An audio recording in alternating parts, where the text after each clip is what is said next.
Gloire au Seigneur, voilà, bonsoir à tous et à toutes. On va ouvrir ensemble les Saintes Écritures et on va faire la lecture d'un verset qui se trouve dans l'épître de Paul aux Romains, dans le chapitre 12, et nous lirons le verset 11. Voilà ce qui nous est dit.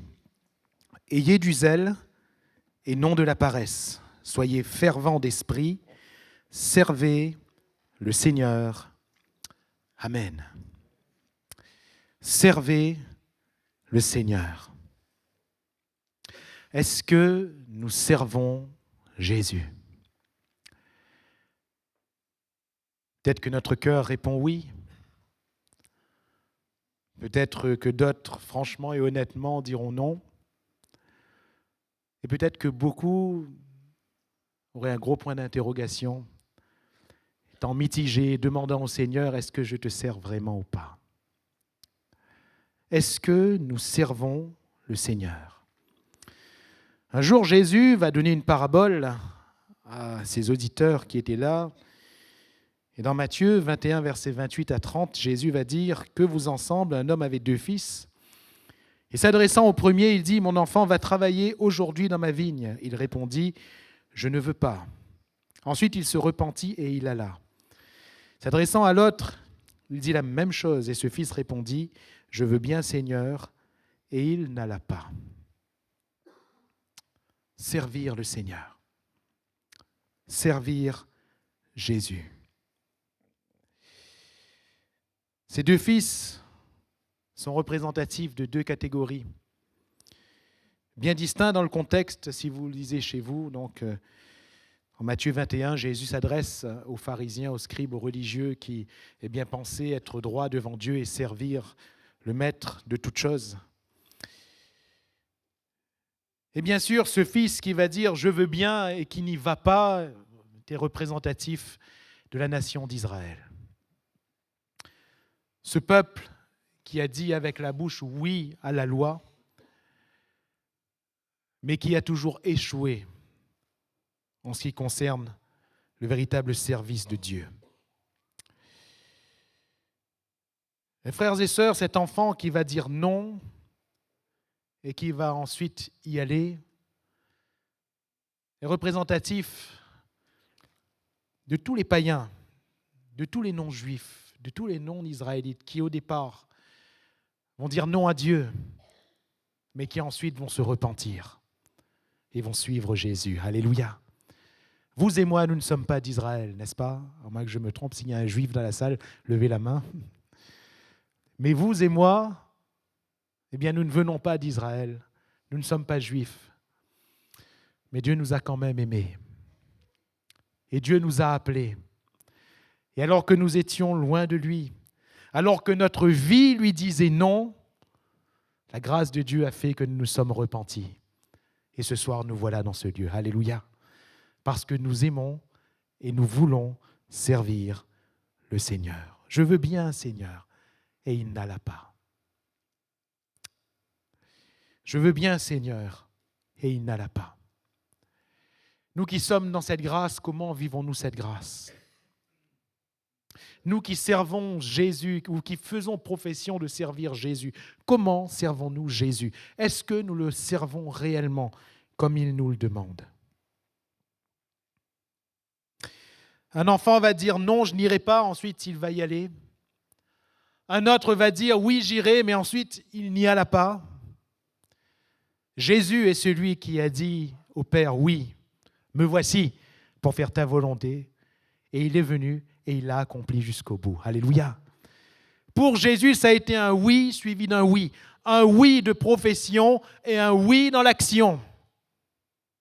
Et c'est lui que nous devons suivre. Alléluia. Nous devons dire oui au Seigneur et nous devons accomplir ce que nous avons dit. Ce n'est pas, chose évidente. Mais servir Jésus, ce doit être toute notre vie. Ayez du zèle et non de la paresse. Soyez fervents d'esprit. Servez le Seigneur. Alléluia. Servez le Seigneur. Servir Christ, Premièrement, suivant ce que nous dit ici Paul, et il ne le dit pas seul, puisque c'est toute la Bible qui nous le dit, servir Christ, c'est être esclave de Christ. Servir Christ, ce n'est pas seulement faire une chose pour Christ. Servir Christ, ce n'est pas seulement faire des choses pour Christ. Servir Christ, ce n'est pas seulement faire beaucoup de choses pour Christ. Servir Christ, c'est être esclave de Christ. Alléluia. Et voilà ce qui peut être tranche. Voilà ce qui peut-être fait la différence. Ici, servez le Seigneur, le terme servir se rapporte ici dans le grec à l'esclave, à l'esclavage. Pas n'importe quel esclave, pas un esclave qu'on a pris de force et qu'on a entraîné, non. Un esclave, qui se l'est rendu volontairement et qui s'est mis au service d'un maître. C'est bien d'être volontaire. Mais dès que ce serviteur s'est mis au service de son maître, sa vie ne lui appartient plus. Il ne vit que pour son maître. Sa vie est devenue la propriété de son maître. Et il va tout faire en fonction de ce que son maître lui dit et en fonction de ce que son maître le laisse faire. Servir, c'est être esclave d'eux. C'est ce que Paul va articuler. Combien de fois il va s'appeler lui-même prisonnier? C'était un état de fait physiquement. Paul était prisonnier, oui.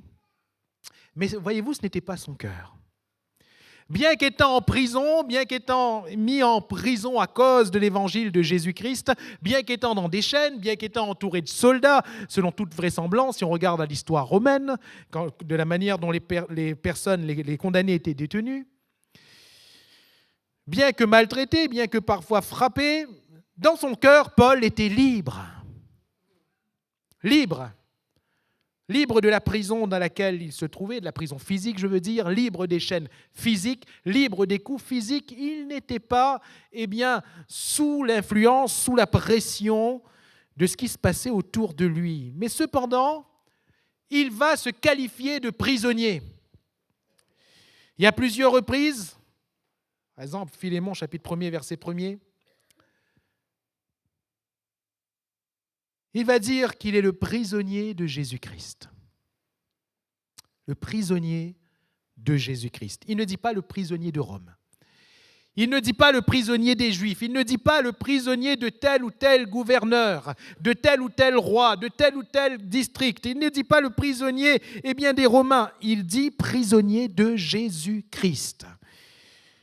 Éphésiens 3.1, Éphésiens 4.1, et je pourrais vous citer encore d'autres références pour vous montrer quel est le cœur de Paul. Il est serviteur total de Jésus. Alléluia. Sa vie, il ne la vit plus pour lui-même. Et quand bien même ceux qui étaient autour de lui pleuraient, après la révélation de l'Esprit de Dieu par le prophète Agabus, ses amis, ses compagnons, ceux qui le chérissaient vont dire « Mais ne va pas à Jérusalem, ne monte pas à Jérusalem ». Mais lui, il est prisonnier de Jésus-Christ. Et il va dire « Je suis prêt non seulement à être lié, mais aussi à mourir s'il le faut. » Alléluia. Je suis prêt à être lié et à mourir. Pourquoi ? Parce que je sers Jésus. Alléluia.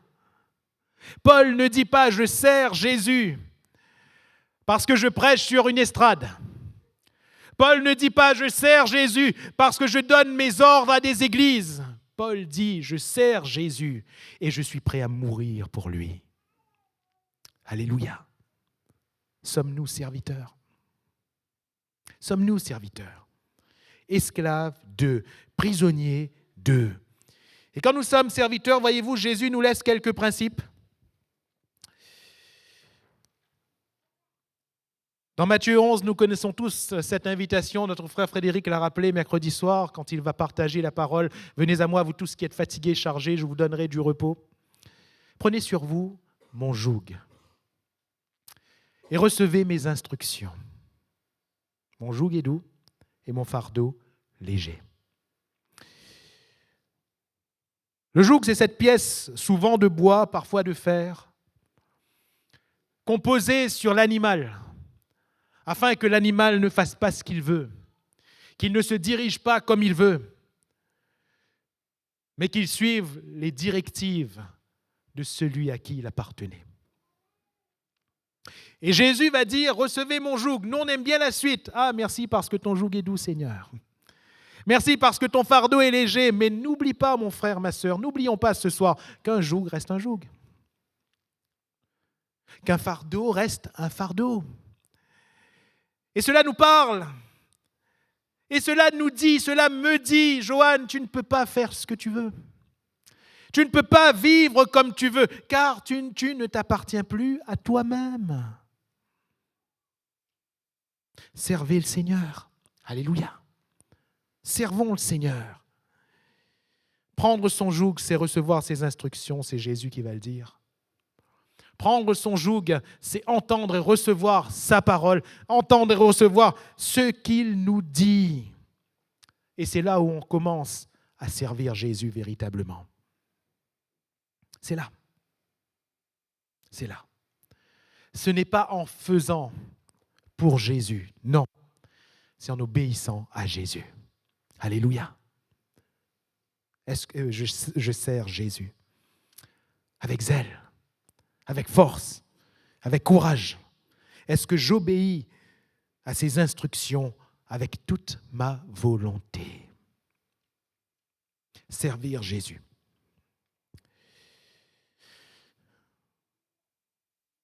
Vois-tu, mon frère, ma sœur, cher ami, servir Jésus, ce n'est pas faire un exploit. Servir Jésus ne se résume pas à un ou des dons spirituels. Servir Jésus, eh bien, ne se résume pas à une tâche. Nous le verrons dans un instant, ces choses sont quand même importantes. Mais servir Jésus commence par l'obéissance à sa parole. Et toute ma vie de serviteur doit être marquée, empreinte par l'obéissance à la parole. Alléluia. Un serviteur, c'est celui qui obéit. Prendre son joug, recevoir ses instructions, c'est faire tout ce qu'il nous demande de faire. Celui qui croira et qui sera baptisé sera sauvé. Voilà une instruction de Jésus. Alléluia. Je suis serviteur? Est-ce que je crois? Est-ce que je me fais baptiser?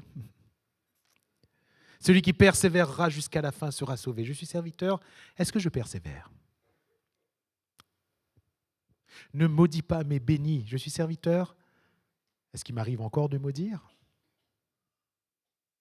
Pardonnez, va dire Jésus. Je suis serviteur.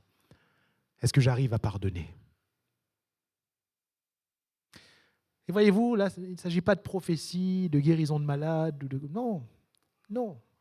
Il s'agit de la simple obéissance aux instructions de notre Maître, de celui à qui nous appartenons. Servir Jésus. Alléluia. Il ne s'agit pas d'avoir de la dextérité à jouer d'un instrument, il ne s'agit pas d'avoir de la dextérité à chanter, d'avoir de la dextérité à prêcher, il ne s'agit pas d'avoir une responsabilité d'homme, non. D'obéir à Jésus. Alléluia. D'obéir à Jésus. D'obéir. Recevez mes instructions. Alors, deuxième principe que nous laisse Jésus, si nous le servons. J'aime bien cette parabole des talents. Et cela nous montre que servir Jésus, c'est faire valoir ce qu'il nous a donné. Faire valoir ce qu'il nous a donné. Reconnaissant au préalable une chose. Toute grâce excellente, tout don parfait nous vient d'en haut, du Père des Lumières, chez lequel il n'y a ni changement, ni ombre de variation. Et vous savez quoi? Dieu ne se repent ni de ses dons, ni de son appel. Alléluia. Et il nous a donné à chacun. Il a fait des dons à chacun de nous, afin qu'on puisse le servir. Et cela nous parle de ce qu'il nous a donné. Et ce qu'il nous a donné est différent d'une personne à l'autre. Forcément, je rappelle la parabole, 3 serviteurs. Le premier va recevoir 5 talents, le deuxième 3. C'est 3 ou c'est 2? C'est 3. 3, d'accord. Et le dernier 1, j'ai un trou de mémoire, excusez-moi. Voilà. 3, 2, 1. Non, je ne crois pas. Je crois que c'est 5. Bon, il vérifiera le frère et il me dira. Je crois que c'est 5 talents, 2 talents et 1 talent. C'est pas grave, peu importe. Chacun a reçu différemment. Et j'aimerais te dire, mon frère, ma sœur, pourquoi regardes-tu à ton frère, à ta sœur, ce qu'il a reçu, ce qu'elle a reçu? Oh, c'est toujours bien d'être encouragé par les autres. Moi, je bénis le Seigneur quand je vois que quelqu'un a reçu beaucoup. Alléluia. Je bénis le Seigneur quand je vois que quelqu'un a reçu plus que moi. Et Moïse va dire à Josué, mais es-tu jaloux pour moi? Mais plaise à Dieu que tout Israël prophétise. Alléluia. Plaise à Dieu que tout le peuple de Dieu fasse valoir ce que Dieu lui a donné. Mes frères et mes sœurs, mon frère, ma sœur, et j'aimerais m'adresser à toi personnellement, Dieu t'a donné quelque chose de précieux. Dieu t'a donné afin que tu le fasses valoir. Alléluia. Ne sois pas comme ce formidable peintre qui était un malheureux musicien. Je vous ai déjà raconté son histoire, il s'appelait Ingres. Un peintre exceptionnel. Il faisait des tableaux. Ces tableaux se vendent encore aujourd'hui à plusieurs milliers d'euros, sont gardés par des collectionneurs. Mais lui, il ne voulait pas être peintre, il voulait être violoniste. Alors oui, il va apprendre à jouer du violon. Oui, il va jouer dans des orchestres. Il va être pas mauvais en soi. Mais ce ne va jamais être son talent reconnu.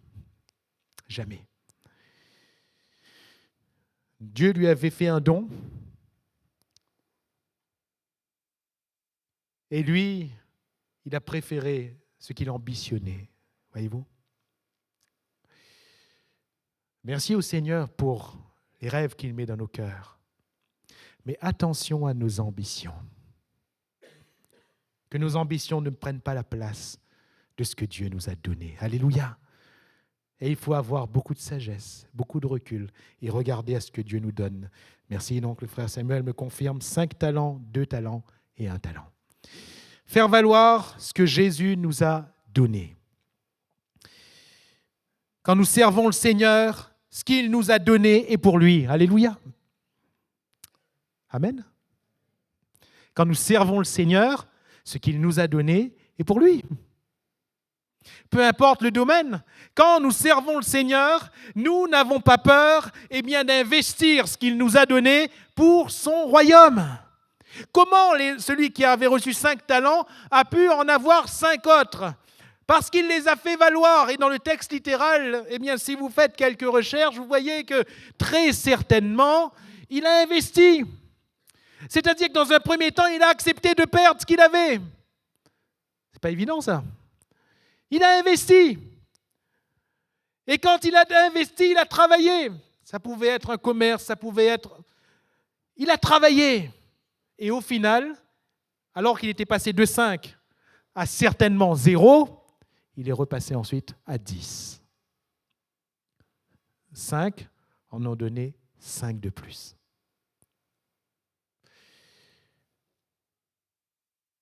Quand on donne ce que Dieu nous a donné, frères, sœurs, nous ne perdons pas. Alléluia. Quand on donne pour le royaume de Dieu ce qu'il nous a donné, nous ne perdons pas. Au contraire, nous sommes en train de gagner. De gagner pour la maison de Dieu, oui. Mais ce que nous ne soupçonnons pas, c'est que nous gagnons beaucoup pour nous-mêmes.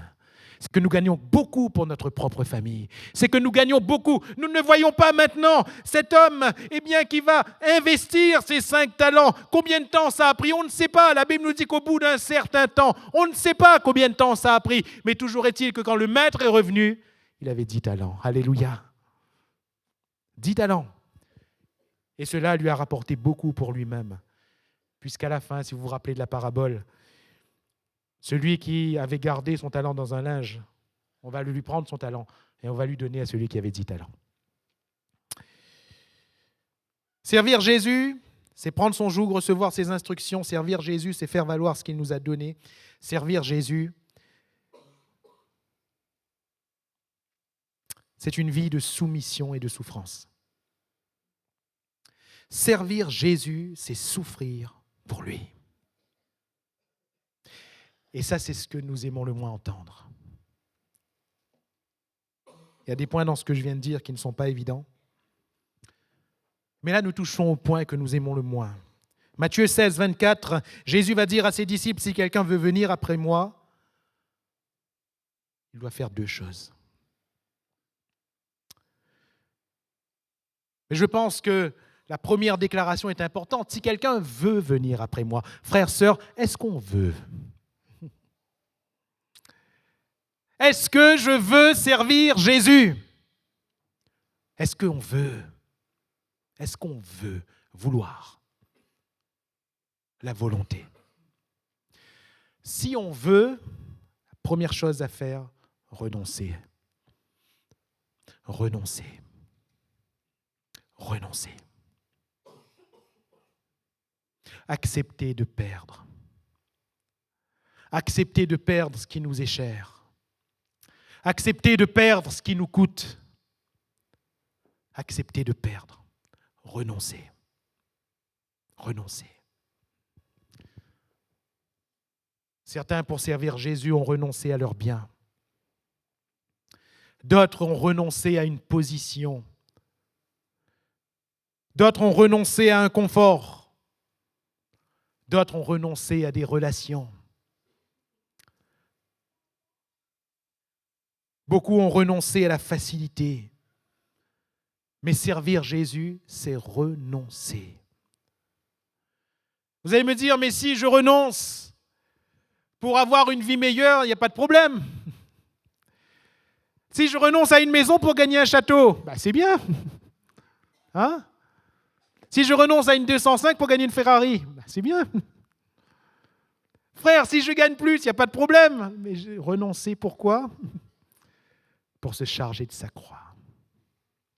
Renoncer pourquoi ? Renoncer pour souffrir. Renoncer pour de la souffrance. Renoncer, perdre pour souffrir. Frères, sœurs, c'est la réalité du royaume.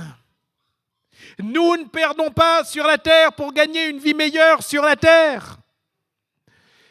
Nous perdons sur la terre pour souffrir, souffrir, souffrir et souffrir. Si quelqu'un sert Jésus véritablement ce soir, comment il le sait ? Il traverse souffrance après souffrance, après souffrance, après souffrance. Voilà la marque, les marques du chemin de Jésus-Christ. Jésus, il a quitté quoi ? Il a renoncé à son ciel de gloire. Il a renoncé à sa position de fils de Dieu. Il a renoncé à la louange des anges pour lui quotidiennement. Il a renoncé à son élévation. Il a renoncé à son égalité avec Dieu pour venir sur la terre des hommes, comme un simple homme comme vous et moi. Pour gagner quoi, dites-moi ? La souffrance. La souffrance. La croix. L'ignominie. Le mépris des autres. La souffrance. Mon frère, ma sœur, si tu sers Jésus et que tu souffres, ne trouve pas drôle. Ce n'est pas anormal. C'est le chemin. Alléluia. C'est le chemin.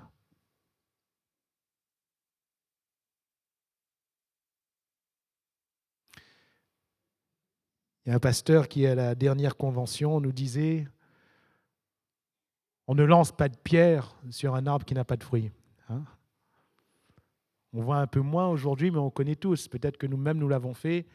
Quand on a un pied de mangue, les mangles un peu en l'air. Et si vous la point un tige pour aller, qu'on fait, qu'on les marmaille, trappe galet.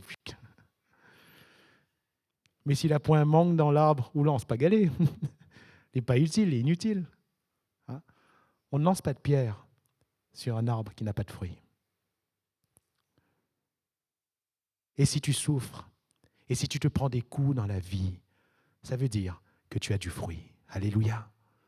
Ça veut dire qu'on est en train de porter du fruit. Le chemin de la souffrance est souvent, et c'est biblique, le bon chemin avec Jésus. Alléluia. Le chemin avec Jésus n'est pas un chemin facile. Servir Jésus nous coûte. Nous coûte. Et nous coûte beaucoup, beaucoup, beaucoup plus que ce que nous pouvons imaginer.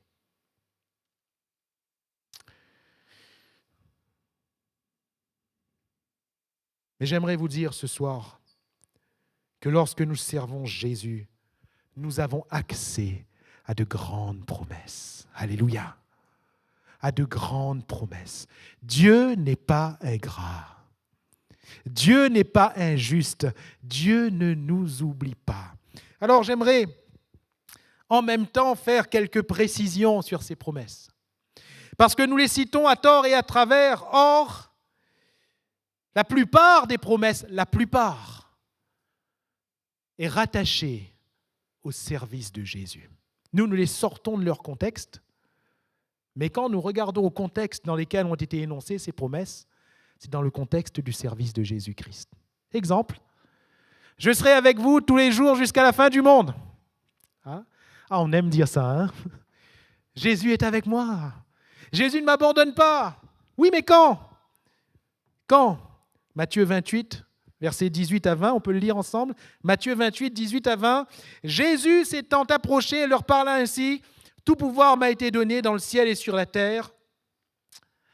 Allez, faites de toutes les nations des disciples, les baptisant au nom du Père, du Fils et du Saint-Esprit, et enseignez-leur à observer tout ce que je vous ai prescrit. » Et après, ça vient.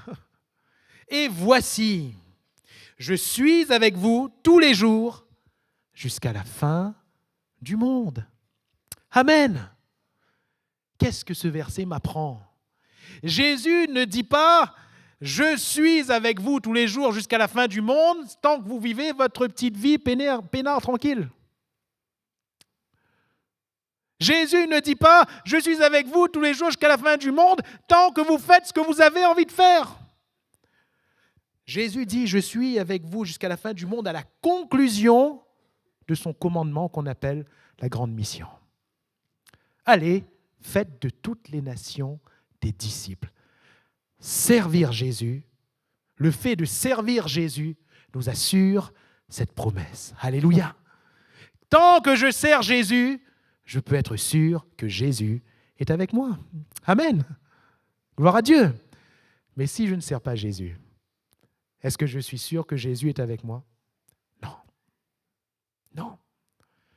Cette promesse ne peut pas être validée. On ne peut pas sortir juste la dernière phrase.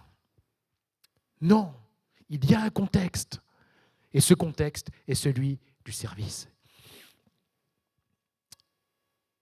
Deuxième promesse qu'on aime bien citer. On aime bien celui-là aussi. Qui nous séparera de l'amour de Christ? Tribulation, angoisse, persécution, etc. Rien ne me séparera. On aime bien, et vient le dire, rien ne me sépare de l'amour de Dieu manifesté en Jésus-Christ. On aime bien le chanter, on aime bien tout. Mais c'est quoi le contexte? Romains 8, 35 à 39. On peut le lire ensemble. Romains 8, 35 à 39. Qui nous séparera de l'amour de Christ? Sera-ce la tribulation, l'angoisse, ou la persécution, ou la faim, ou la nudité, ou le péril, ou l'épée? Selon qu'il est écrit, c'est à cause de toi qu'on nous met à mort tout le jour, qu'on nous regarde comme des brebis destinées à la boucherie.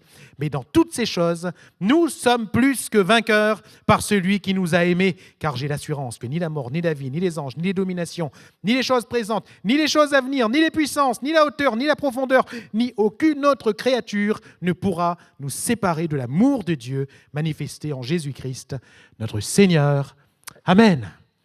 Et nous aimons dire que Dieu nous aime. Et c'est vrai, il nous aime en tout temps. Nous aimons dire « Rien ne peut me séparer de l'amour de Dieu, de l'amour de Jésus ». Mais quel en est le contexte? C'est à cause de toi qu'on nous met à mort tout le jour. Qu'on nous regarde comme des brebis destinées à la boucherie. Mais dans toutes ces choses, nous sommes plus que vainqueurs. Pourquoi? Par celui qui nous a aimés. Alléluia! Voilà où l'amour de Jésus nous est assuré. Voilà où nous sommes sûrs de rester dans l'amour de Jésus, de vivre l'amour de Jésus. Et Paul ne dit pas « je vis l'amour de Jésus, je profite de l'amour de Jésus quand je suis chez moi en train de regarder la télévision, quand je vais sortir avec ma famille, quand je vais aller en vacances quelque part. » Non, je ne dis pas que ces choses sont mauvaises, attention. Mais là où on voit vraiment, véritablement l'amour de Dieu se manifester envers nous, c'est quand on nous met à mort tous les jours. C'est quand, à cause de Jésus-Christ, on nous regarde comme des brebis destinées à la boucherie. C'est quand nous sommes persécutés à cause de l'Évangile. Comment restons-nous debout? Parce que c'est là où nous voyons vraiment que Dieu nous aime. Alléluia. C'est là où Jésus, sa force nous soutient. C'est au plus fort de ces persécutions.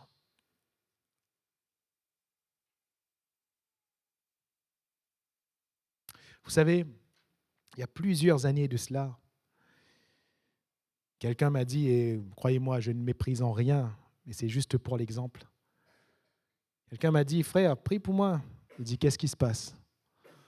Il a dit, moi les persécutés, frère, moi les persécutés. Il dit, ah bon, explique-moi. Quand elle arrive où, sœur? Il a dit, un tel dans l'église dit pas moi bonjour. Il n'y a pas de problème. On peut mal le vivre, hein, je ne dis pas, je ne méprise pas. Attention, on peut mal le vivre. Ça peut constituer une souffrance. Mais allez dire cela à nos frères et sœurs en Inde qui sont mis à mort. Allez parler d'une telle persécution à nos frères et sœurs chinois qui sont obligés de se cacher au péril de leur vie pour adorer le Seigneur. Allez dire cela aux chrétiens qui sont persécutés. C'est à eux de nous enseigner, de nous témoigner combien l'amour de Jésus est important. Il meurt. Notre frère Sam était là il n'y a pas longtemps. J'ai pu voir, il m'a montré des vidéos, il m'a dit, je ne peux pas montrer ça au grand public. Et imaginez que vous êtes chez vous, qu'on vous prenne votre femme et qu'on lui frappe à coups de bâton dans la tête sous vos yeux en vous disant reniez la foi, reniez Jésus. Vous voyez votre femme en sang, la tête en sang là devant vous. Vous faites quoi? Vous faites quoi? On nous regarde comme des brebis destinées à la boucherie. Pourquoi? Parce que ces hommes et ces femmes ont choisi de servir Jésus et de ne pas le renier. L'amour de Jésus est dans leur cœur. Alléluia. L'amour de Jésus. Oui, nous aimons le dire, nous aimons le chanter. Qui nous séparera de l'amour de Christ? Mais servons-nous Jésus.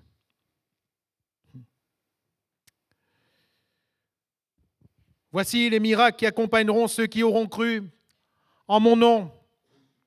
Ils chasseront des démons, ils parleront de nouvelles langues, ils saisiront des serpents. S'ils boivent quelques breuvages mortels, ne leur fera point de mal. Ils imposeront les mains aux malades et les malades seront guéris. Oui, on connaît cette promesse. Et elle s'accomplit en Jésus. Mais dans quel cadre? Dans quel cadre? Allez par tout le monde, prêchez la bonne nouvelle à toute la création. Celui qui croira, qui sera baptisé, sera sauvé. Toujours en servant Jésus. Toujours en servant Jésus. On l'a cité tout à l'heure, venez à moi, vous tous qui êtes fatigués et chargés, et je vous donnerai du repos. Ah Seigneur, m'a eu une journée tellement dure, un travail tellement dur, Seigneur, donne-moi du repos. Dans quel cadre? Dans quel cadre? Ta journée a été dure, je n'en disconviens pas. Je répète, je ne méprise pas, absolument pas. Il y a des souffrances qui peuvent, pour nous qui sommes extérieurs, qui peuvent nous paraître petites, mais qui sont grandes pour ceux qui les vivent. Et je ne méprise pas, loin s'en faut. Mais servons-nous Jésus. Parce que c'est en servant Jésus qu'il nous donne du repos. Alléluia. C'est en servant Jésus. Vous recevrez une puissance, le Saint-Esprit survenant sur vous. Oui, Seigneur, merci pour le Saint-Esprit. Donne-moi encore le Saint-Esprit. J'ai besoin du Saint-Esprit. Mais dans quel cadre? Et vous serez mes témoins. Alléluia. Vous me servirez. Et vous serez mes témoins. Et ainsi de suite. Je pourrais encore vous citer des promesses et des promesses et des promesses. Ces promesses ne se valident que lorsque nous servons Jésus. Sinon, nous n'avons eu qu'un échantillon. Dieu nous a accordé une grâce et j'aimerais, sans diminuer l'œuvre de Dieu, parler de petites grâces, juste pour nous faire connaître, juste pour nous faire goûter. Mais on vit pleinement les promesses de Dieu qui sont oui, amen, en Jésus-Christ, quand nous servons ce Jésus. Servez le Seigneur, alléluia. Servons le Seigneur. Et je terminerai en vous parlant de ce qui fait le lien entre tous ces passages que je viens de vous citer dans le cadre des promesses. Qu'est-ce qui fait le lien? Ce qu'on appelle la grande mission. Le terme le plus exact, parce qu'il va reprendre de l'anglais, serait la grande commission, mais j'aime pas trop utiliser cela parce que certains parlent de grosse commission, c'est pas bon. Grande mission, on va rester dans la grande mission. Vous serez mes témoins. Allez par tout le monde. Faites de toutes les nations des disciples. Prêchez la bonne nouvelle à toute la création. C'est la mission que Jésus nous a donnée. C'est le point central de notre service pour Jésus-Christ. Alléluia. Et c'est ce que nous devons faire sans relâche en tant qu'Église de Jésus-Christ. Les apôtres, en sortant de la chambre haute, ce n'est pas facile de s'adresser à cette foule. Surtout sachant ce qu'on avait fait à Jésus. Ce n'était pas facile. Mais Pierre, rempli du Saint-Esprit, prêche le Christ. Alléluia. Mon frère, ma sœur, prêche le Christ. Prêche le Christ. Les premiers chrétiens, là où ils étaient, là où ils allaient, ils prêchaient le Christ. Mon frère, ma sœur, n'aie pas honte. Prêche le Christ. C'est ainsi que nous servons Jésus, notre Seigneur. Prêche le Christ. Ne cherche pas quel poste ou quelle tâche tu vas avoir. Eh bien, aux yeux des hommes, tu vas avoir dans l'Église, le titre importe peu. Servir le Seigneur dans l'Église, c'est une grâce à laquelle tous nous devons participer. Mais ce que Dieu nous a commandé de faire avant tout, à tous, c'est de le prêcher. Alléluia. D'être ses témoins. Les premiers chrétiens prêchaient le Christ. Étienne n'a pas attendu d'avoir un titre pour prêcher le Christ. Philippe, arrivé en Samarie, il prêche le Christ, etc., etc. Frères, sœurs, ayons du zèle. Servons Jésus. Alléluia. Servons Jésus. Avoir du zèle ici, littéralement dans le texte, cela nous parle d'empressement, cela nous parle de sérieux. Et quand on sert le Seigneur, quoi que ce soit qu'on fait pour le Seigneur, cela nous demande de l'empressement et du sérieux.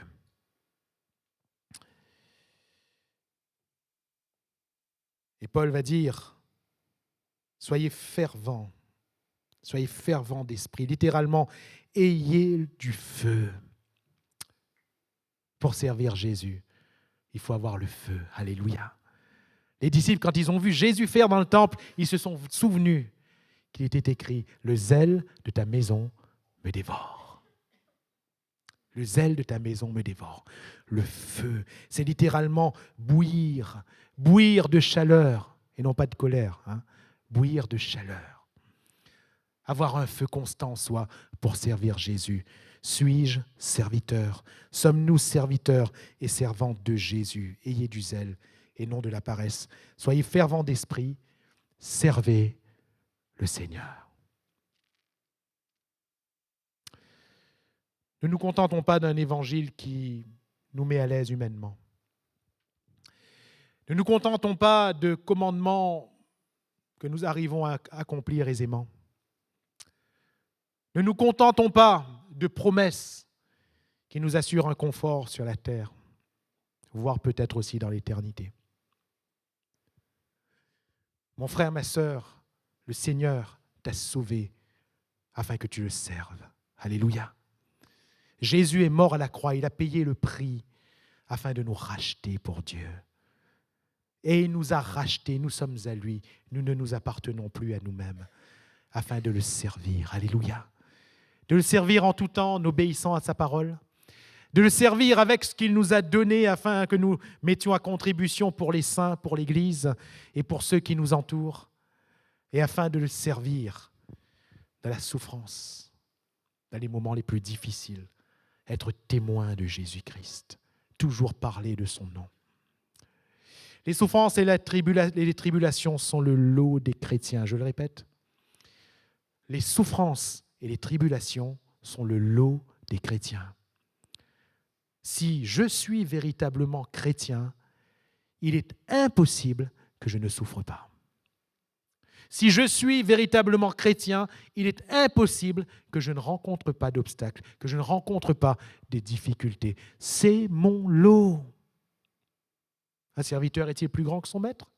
Si Jésus a passé par ce chemin, par quel itinéraire voulez-vous passer, vous? Si Jésus a tout perdu, vous voulez tout garder? Si Jésus a été méprisé, vous voulez recevoir les honneurs? Si Jésus, on l'a frappé, vous voulez qu'on vous caresse? Si on l'a tué, en le pendant à la croix, voulez-vous qu'on vous mette sur un piédestal? Nous sommes serviteurs de Jésus. Bien sûr que nous aspirons à mieux. Bien sûr que nous aspirons à être délivrés, à être guéris, à sortir de nos problèmes. Mais ne regardons pas une chose comme une chose étrange. Les diverses épreuves auxquelles nous pourrions être exposés, frères, sœurs. Parce que c'est là notre passage, c'est là notre lot. Et nous devons continuer à servir Jésus, coûte que coûte. Alléluia. Nous sommes serviteurs, servons Jésus. Courbons-nous quelques instants.